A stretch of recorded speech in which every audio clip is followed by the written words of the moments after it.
আজ আজম বাজারে একটি ওয়াচ এলো যা দেখে প্রথমে আমিও বিশ্বাস করতে পারিনি। এই একটি ওয়াচে 10 টিপে। এটা হলো W10 স্মার্ট ওয়াচ। যারা লুক চেঞ্জ করতে পছন্দ করে তাদের জন্য একদম perfect.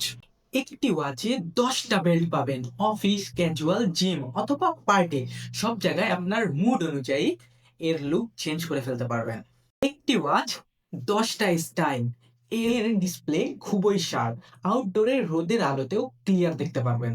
Metallic finish, premium body, হাতে নিলে এর প্রিমিয়ামনেস বোঝা যায়। Heart rate, PP, sleep monitoring, এই সকল বেসিক ফিচার্স তো আছেই, এমনকি স্পোর্টস মোড, রানিং, ওয়াকিং, সাইকেলিংও ট্র্যাক করে। এর ব্যাটারি ব্যাকআপও অনেক ভালো, একবার চার্জ করলে লম্বা সময় ব্যাকআপ দেয়। Bluetooth connection stable, call, notification, music control সবকিছুই স্মুথ। যারা ডেইলি আউটফিটের সাথে ওয়াচ ম্যাচ করতে চান তাদের জন্য W10 বেস্ট চয়েস। এর কোন কালারটি আপনার পছন্দ অবশ্যই কমেন্টে জানাবেন।